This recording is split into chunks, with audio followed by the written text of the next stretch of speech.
A very warm welcome to Enlightening Conversations with Starchild. I am Meena Shah, an educator with many years of experience behind me. And the purpose of this series is to share the knowledge with people. I believe that one person, of course, has knowledge, but if we share the collective knowledge of many, then many people would be enlightened by this. So thus we invite educators and experts from various domains of knowledge to our Instagram platform to share their knowledge. So today we are joined by Misbah Ali. Misbah is, so she will be joining us shortly. And before I introduce her, I would also like to invite educators who are listening in here today, who are joining us today, that if they wish to share their knowledge with us on this platform, they can contact us and be with us on one of the Fridays.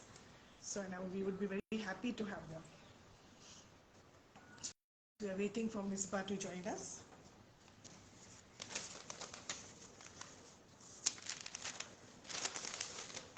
Okay, here she is.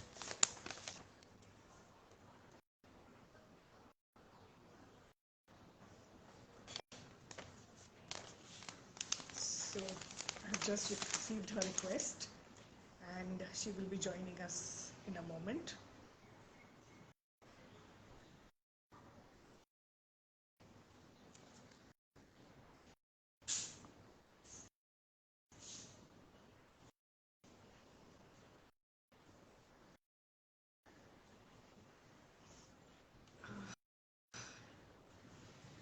We are just waiting for her to join. So Misbah Ali is an enthusiastic and dedicated educator.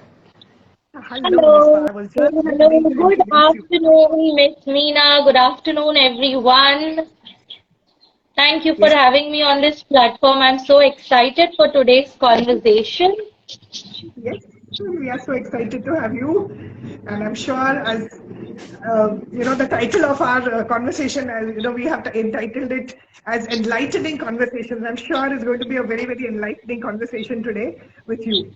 Uh, so let me Definitely. introduce I'm you. looking forward to it. Whatever I can add on to your session, I was so excited to be here. I've seen the past participants also, the way they come and share on their platform. This is such a great initiative by Starchild. So, round of applause for your initiative. Thank you so much. Thank you so much. So let me introduce you first and then we go on. So Ms. Bali is a very enthusiastic and dedicated educator who values the importance of arts integrated education. And she's always looking for ways to improve the learning experience of her students. And she's able to do this, to create a learning environment by using stories. So these stories come alive with Misbah, and yes, children enjoy learning with her.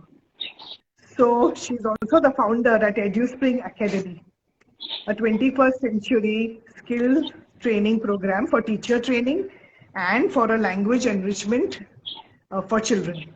So a very, very warm welcome to you once again. And I'm so glad we Thank have you you so here. much for giving that detailed introduction. Thank you so much for reading that out for everyone, Meena ma'am. And as you know, I've always been a fan of Starchild too. It's been years that I have been following your work too, and that is how I think we know each other, being language educators from Mumbai. So yes, hello everyone. Once again, I am an educator, a storyteller. I conduct programs integrated with storytelling, applied drama, theater arts. So whatever I can do to make my language learning programs more engaging, experiential, interactive for children to come and experience language. Yes, So I'm so before glad you're we doing this begin, why don't I because just pour in some tea for myself because now my story party begins. So it's necessary to have a cup of my tiny tea before I step in to some learning. Yes, I So should that is get how my we tea too, begin right? our session. So I too should get my tea. we all have a cup of tea with our tiny things, whatever is available at home with the toys. So we always call it a story tea party to sort of, get them engaged in learning, because generally when you just say that, come live or come for a session and I'm going to tell you a story, sometimes it gets monotonous and they don't really want to come, and we do respect their feelings too. So we sort of try to every time come up with ideas which are going to be engaging and they would really want to look at us and listen to us.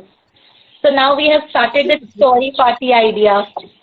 Yes, so good, so good. And I'm waiting for my tea. My tea is not ready yet. So, Yeah, I just thought of showing you this. It's just I've just ordered a tea. And it's very child friendly because this is a miniature tea cup set. So they kind of connect with me very well. So now all my students who come for online classes have this little tea cup set to sit, and we say now the story party begins. how lovely is that? And I think that's wonderful because only then, as you said, children are engaged and they enjoy being with you because they're doing something more than just listening to a story. So tell me, Misbah, how did you begin storytelling? Why this interest in storytelling? Oh my God, my story of actually starting as an educator begins with stories long back. It was 2007 when I actually started my career as a teacher.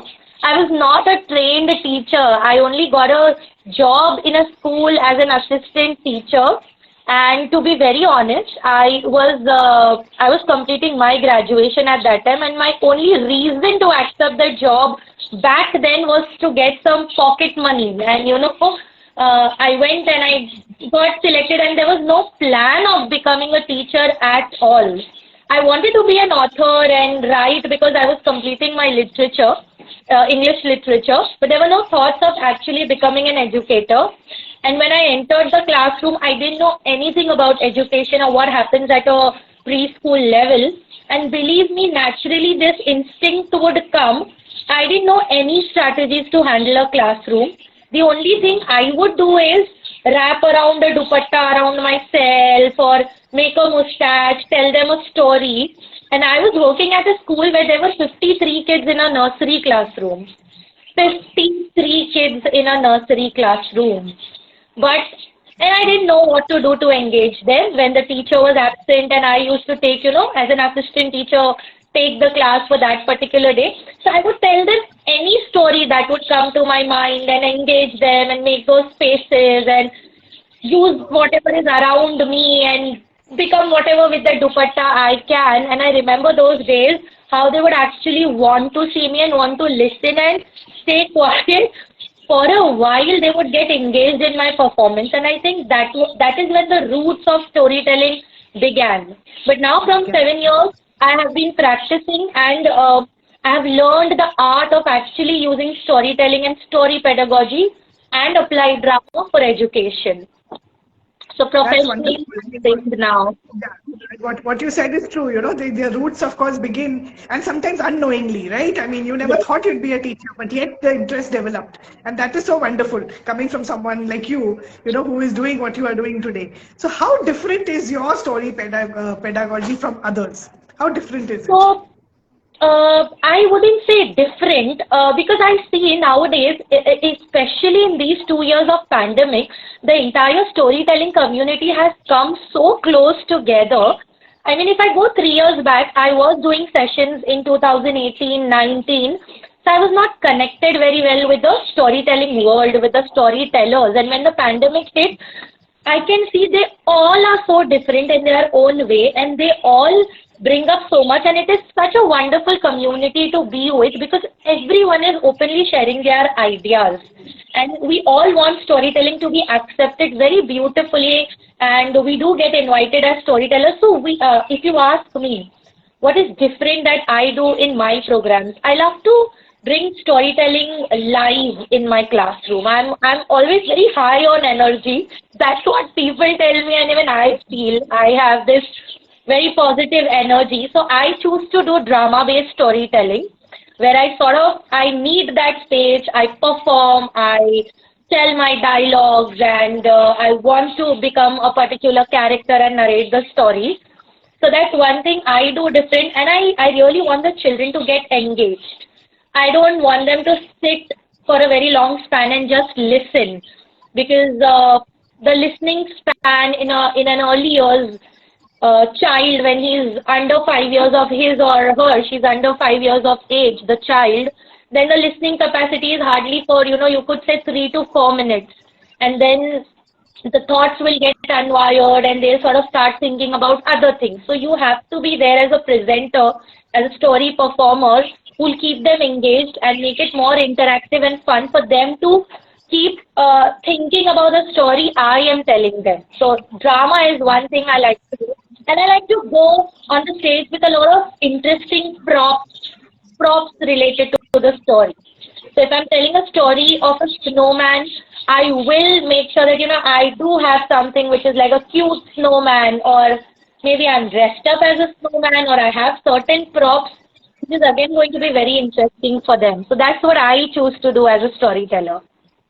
Yeah, that's wonderful, because, if children are not engaged, they're not going to learn. So you are very right in that, so engagement is the key. And if we keep the children engaged, yes, they will definitely learn. And yes, even the attention span will be, longer if they are engaged. So yes, you have made a very, very valid point there. So can you sort of demonstrate to us something, show us something about your storytelling? So, I have a lot of props in front of me today. Since you also told me that a lot of parents do look up to these conversations and our meetings where they also look up to learning, I thought, because there are platforms where I specially go and talk to teachers and train them. So I came with a perspective here that I'm going to show certain things which are very easy to do at home also. Because every time a child might not be able to go to a storytelling center, but I would encourage all the parents. So I use the word parents because it's not only the mothers who are responsible to tell stories at home. We use the word parents and grandparents, whoever is interested in telling a story to the child at home. You could pick up very simple props at home. Okay, so sometimes when you see a storyteller performing on the stage, and then you might think, I cannot do a storytelling like her on the stage, or I cannot do this at home. So I always encourage parents, pick up things which are easily available around you. This is called as object storytelling. Use the objects which are just around you. So I'm just going to show you. So suppose if I'm telling the story of 2 pots, okay, a tale which is very famous. So I'm just going to use these 2 muddy pots. So later on, my daughter has actually painted on these pots, but these were 2 normal mud pots which you easily get in the market. Sometimes you have these objects available at home. So if you are selected to do the story of 2 pots, you will sort of use 2 pots every time to demonstrate how the one pot was talking to the other. So here it is very engaging for a child. He's also curious to know what's going to happen next. They are talking to each other now. So the child is curious to know more, because the first thing that storytelling does is it makes a child more curious to know what's going to happen next, So I usually tell parents to use some objects, because the main complaint that parents come to me is that, ma'am, they are so interested in your sessions, but when we are doing it at home, I'm telling him a story, he doesn't just sit. My daughter is not interested, or my son is not interested at all. So I tell them, have some objects around you. Let them guess. Tell them, what is this? What do you think are we going to learn today? Or what kind of a story I'm going to tell you? So the child guesses, okay, there are 2 pots. So what's going to happen? Do you know these are 2 pots? And then you build up your story and narrate the story. You won't be able to do it as a professional storyteller in the beginning, but then there are so many mothers today who have actually picked this up as a career, as a story educator and a storyteller, where they've been first narrating stories at home to their own kids, and now they have their own community where children come and sit for their sessions. So yeah. Correct. So, yeah. What you're saying is very true. So yes, it is important, even for parents to know this. Definitely. So this is a folk, most of the people have this at home. It's actually a fork to eat small bites of fruits. Yeah. This is like used like a fork, a stick to kind of eat fruit pieces, but it is actually shaped like a tree. So we made a story about a tree where the birds would every day fight that who's going to sit on the top, who's going to take this branch, and they always had a fight. So I don't have to make any props here. I'm not doing any investment in getting art and craft material and then, investing, because parents definitely say that, ma'am, I will not be able to get that much of time. So pick up something which is already available, right? Yes. That's great. Yes. So there's one story. Okay, where did I keep that? Okay. So anything, a story where you're talking about a tall building or a city area. So children generally have blocks at home. So you could simply use this create a tall tower. Ask your child only to build it up, and then maybe you can start narrating of a city where there was a tall building and what happened around it. So the child is already curious to know what is my teacher going to do today, or what's my mama going to narrate to me today. She's asking me to create a tall building as a prop. So I'm just trying to explain that there are things available around you which can be used as props so beautifully.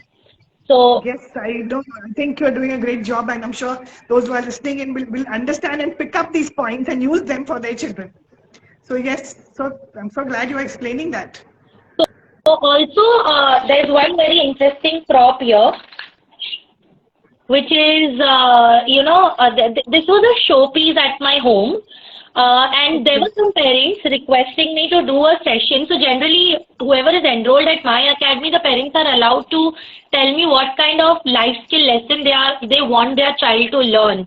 So we do a survey, and the parents told me that do something for, children are fighting amongst themselves. They always want to come first in everything, be just a normal line in the classroom. They want to be first, and then they start complaining, Mummy, ye first tha, main piche tha, I'm not getting a chance to come forward. So this is a day-to-day complaint that a parent gets. So I decided to do a session where these were my characters, the tiny teddy bears sitting on the swing. And then we did a beautiful storytelling explaining how they would actually fight every day to come first on that swing, and they would fight, they would not stand in a line properly, and they would always say that I will go first and I will go first. And then the story was building up very well, and they did get their lesson at the end. Yeah, no, this is lovely. And as you said, children will definitely be more engaged when they have this. And maybe they will also make up their own story to join in, right? Definitely. Creating own stories is another fun task. We call it organic storytelling also, where there is no story in the beginning at all. And then you sort of try to develop a story, and everyone joins in, and I give a line and you continue the story, and the third child gets, and then at the end we have a beautiful story. Yes, I remember doing this with my students too. So, of course, those days were different when I sat in the classroom. But yes, I have done this too very often. Two very simple things. I also have these very simple puppets with me, wherein, for example, if you want to do a story based on maybe sharing, we could just say, so I use these props which are around my house. I don't believe in, using too much of art and craft materials. So wherever it is possible for me to use something which is available at home, I do that. So again, there was one story where I created Appu doesn't share. That's Appu. And this is Appu's cold drink bottle. So this is actually a marker, a very famous, it's a marker, highlighter.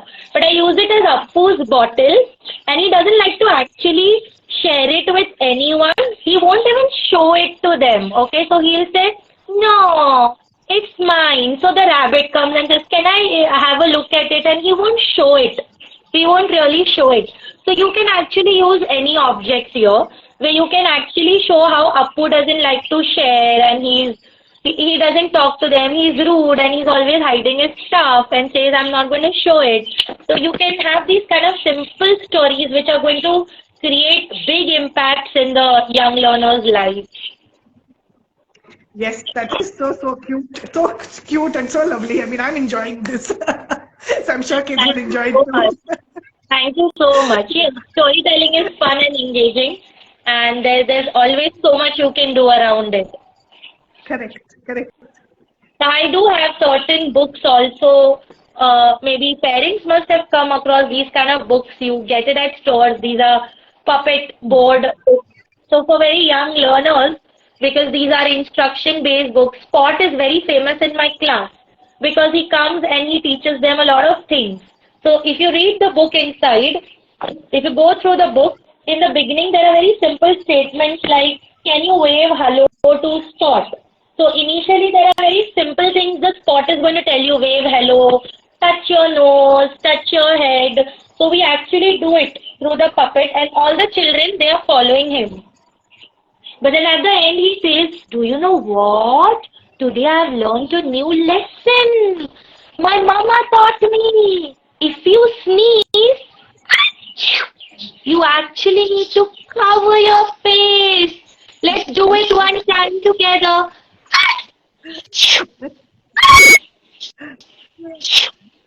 And then you take a tissue and maybe you keep a tissue and then you wipe your hands or you go to the washroom and wash your hands and clean your noses. So something like that for young learners. A very simple story of Spot, how he sneezes and he cleans his hands and washes and cleans his face. So I keep doing these things. There are many such books available with us where this is a very talkative crocodile and he doesn't like to keep quiet and he doesn't listen to others. He's the one who always wants to talk. So you keep building. So even puppets teach you a lot, like stories do. So you This can is have so this interesting. example. Yeah, this is so interesting. I'm really enjoying this conversation, you know. It So is so cute, all of I this. can just go on and on. There's a lot of stuff available around me. There are different kinds of puppets, and as I said, for parents, if it gets difficult, just use whatever you see around you, build a story, and you can also build a story of real-time examples. I do that with my daughter, and I do that with my students too, where you're not always the hero in the story, or you're not always winning in the story. It depends on what message you actually want to transfer and teach them. So if you're doing it for a purpose, it can be your story too, where you talk about failures, where you talk about trying again and again, but it took a very long time for you to achieve. So children connect with such kind of stories very well, where you just don't try to show that, oh, you know what, once this happened with me and I was the best. Maybe you could put it in a different way so your child gets a lovely message that how trying is important, and yeah, my mother did that too. What a wonderful inspirational story of trying hard. So you can create these kind of stories too. Yeah, I'm just seriously. I mean, I am so engaged. I'm enjoying this conversation so much. I can imagine how children, must be reacting to it. It must be beautiful. Yeah, so I'm me so also, glad.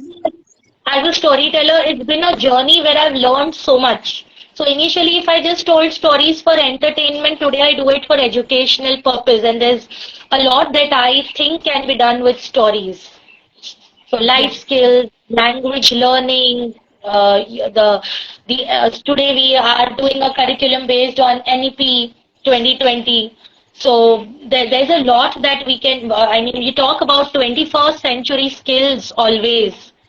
And if we talk about creative thinking, critical thinking, problem solving skills, collaboration, communication, everything can be done through stories. Yes. I understand completely what you're saying, and I think that's wonderful. So you're doing a great job. You're really doing a very, very good job. And I'm sure many children will benefit from this, and many parents, will be able to solve certain problems through this. So this is really wonderful. Is there anything else that you would like to show us? from your storytelling I would journey? really like to show something to. So this is all object storytelling, puppets and props that we do. We do a lot of drama-based storytelling where I'm dressing up and becoming the character from the story. We do youth setups where we put the setups in the background. And then we do a lot of other programs for children where they are creating stories with us. They themselves want to tell their story. They do have so many ideas. So I'd like to show what I've recently learned as a storyteller. As a storyteller, it's been always interesting for me to, learn new different types of storytelling that I can bring in my classroom. And I'd really like to introduce the audience to what is Kamishibai storytelling. So here is my Kamishibai storytelling box, so you could call it a Kamishibai storytelling theater. It comes in this size. Some of the storytellers use the bigger sizes also, so you have to get it customized. This form of storytelling comes from Japan, and this is like a visual treat to children.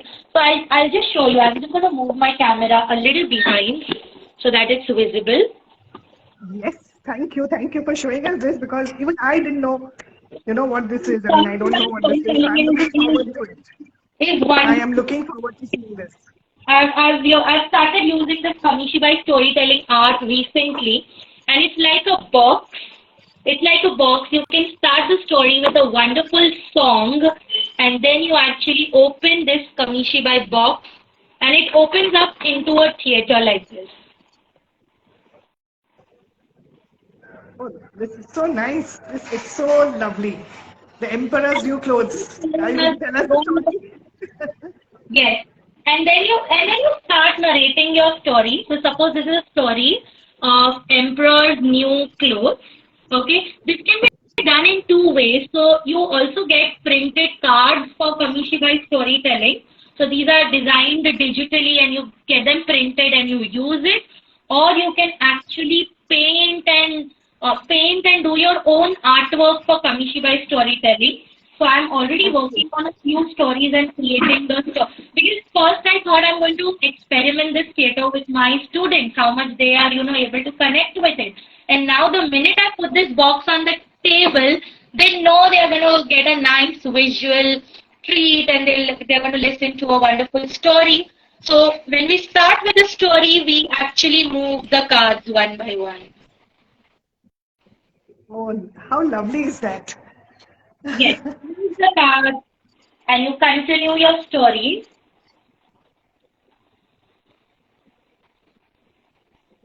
See, because we are talking about not only storytelling, we are talking about how to keep kids engaged in that session. So we always have to look up at ideas and think of ideas which are going to be so engaging.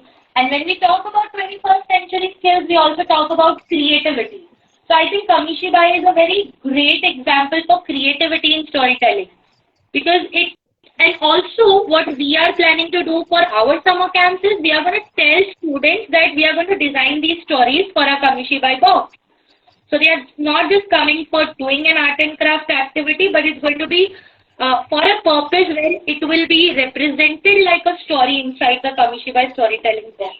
And then once the story is done, so there are certain rules the way you use the Kamishibai box, and I'm also learning it and learning every day from the mentors who are using only Kamishibai and telling only Kamishibai storytelling.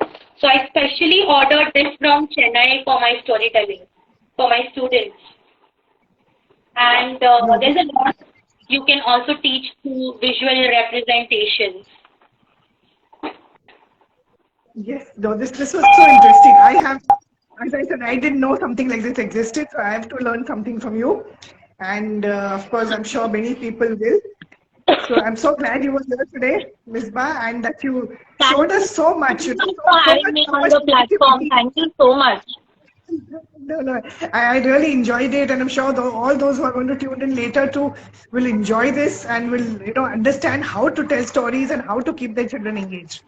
So all the best to you. I will just end by saying that storytelling is important for a child's brain development. It's been scientifically proven, and it's engaging, it's interesting. You could do your 21st century skills, communication, collaboration. You can teach language. So we are not talking about only teaching English language. If a child doesn't know a particular language, which is like the language of the state where you say, let's say Marathi, suppose. And if my daughter is not very good with Marathi, I can start with very basic storytelling in Marathi, and she'll pick up the vocabulary, she'll pick up the sentence structure, she'll start comprehending, she'll start understanding, and she'll also start to communicate with me in that language. So I think storytelling is always a winning situation for you, be it home, at schools, in a classroom, activity center. Storytelling should be a part of child's growth journey and education journey. Absolutely, absolutely agree with you. So there's something I forgot to ask you. I believe you are doing teacher training too. So you can train teachers to tell stories in this way, right? Yes, we have our flagship program. So my education institution is known by the name of EduSpring, and we come up with various teacher training programs. So our flagship program, we call it, is called as Story Curators. You can find us on Instagram, Facebook, and we have our website also, storycurators.in.